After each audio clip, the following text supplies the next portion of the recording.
नमस्कार। आज हम जानेंगे मंडूक आसन के विषय में। मंडूक आसन, मंडूक आसन का मतलब होगा कि आपके एब्डोमिनल ऑर्गन्स को अच्छे तरीके से ब्लड सप्लाई मिले और एब्डोमिनल ऑर्गन्स की लिथार्जिसिटी दूर हो जाए। इसके लिए आप इसका अभ्यास करते हैं। अभ्यास करने के लिए स्थिति पोजीशन होगी दंडासन। दोनों पैर सामने फैला करके बैठे हुए हैं, दोनों हाथ फ्रंट थाइस पर रखे हुए हैं। श्वास को भरना है। श्वास छोड़ते हुए आप अपने दाहिने पैर को घुटने से मोड़ते हुए दाहिनी एड़ी को दाहिने हिप के नीचे ले जाएंगे। फिर आप अपने बाएं पैर को घुटने से मोड़ेंगे, बाएं पैर की एड़ी को बाएं हिप के नीचे ले जाएंगे। दोनों हाथ आपके घुटनों पर हैं। अब आपको श्वास को भरना है, दोनों हाथों की मुट्ठियां बनानी है और मुट्ठियों को नाभि के दोनों तरफ रखना है, नाभि के दोनों तरफ।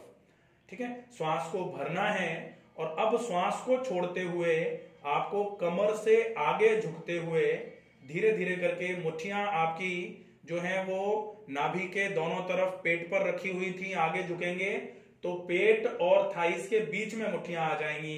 मुट्ठियां नाभि के बगल में थी, किडनीज के आसपास थी। तो ये आसन मूल रूप से आपके एब्डोमिनल मसल्स पर प्रेशर डाल करके एब्डोमिनल ऑर्गन्स पर प्रेशर डालने का आसन है।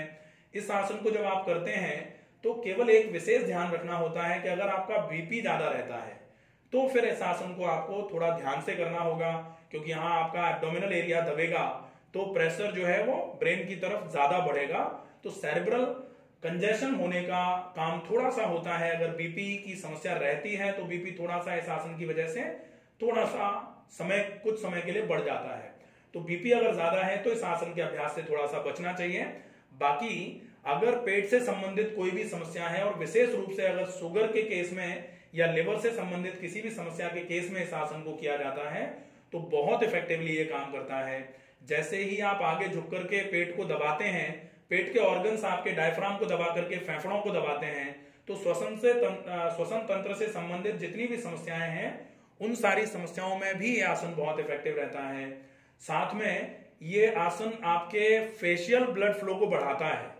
तो अगर लड़कियां हैं, बहुत सारे केसेस में महिलाएं दुनिया भर का पैसा ब्यूटी पार्लर्स में जाके फेशियल्स में दुनिया भर का पैसा व्यर्थ जो करती हैं, अगर ये आसन अच्छे तरीके से किया जाएगा तो निश्चित ही ये फेशियल ग्लो को बढ़ाने के लिए फेशियल स्किन जो है वो टोन्ड होना चालू हो जाएगी। झाइयां जो आ रही हैं, झुर्रियां पड़ रही हैं चेहरे पर, दाग धब्बे हो रहे हैं चेहरे पर, ऐसे केस में भी ये आसन बहुत इफेक्टिवली काम करता है। साथ में पाचन तंत्र और श्वसन तंत्र की जितनी भी समस्याएं होती हैं उनके लिए बहुत अच्छा है।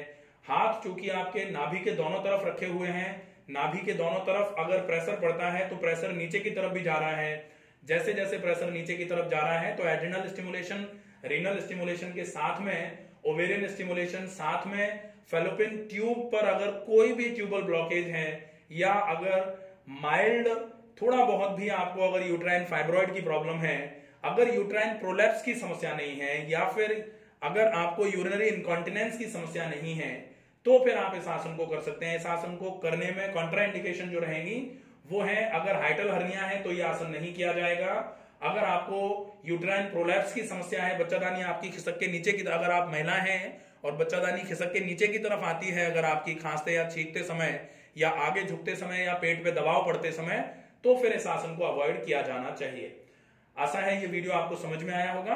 श्वास छोड़ते हुए हम आगे झुके थे, श्वास भरते हुए धीरे धीरे करके ऊपर की तरफ आएंगे, सिर को ऊपर की तरफ लेके आएंगे, श्वास को फिर भरेंगे, मुट्ठियां हटाएंगे नाभि के बगल से, श्वास को छोड़ते हुए हाथ घुटनों के पास ले आएंगे, श्वास को भरेंगे, दाहिने पैर को घुटने से सीधा करेंगे, बाएं पैर को भी घुटने से सीधा करेंगे और दंडासन की अवस्था में बैठ करके 3 बार लंबी गहरी श्वास भरना और छोड़ना करेंगे।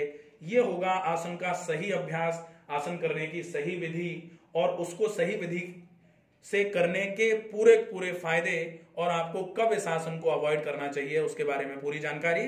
अगर फिर भी कोई बात रह जाती है या आपके मन में कोई प्रश्न आता है तो आप प्रश्न को कमेंट बॉक्स में लिख करके पूछ सकते हैं। आपके प्रश्न का जवाब जरूर दिया जाएगा। तब तक के लिए स्वस्थ रहिए, सुरक्षित रहिए। आसनों के अभ्यास से अपने मन को और शरीर को निरोगी और स्थिर बनाते रहिए। धन्यवाद।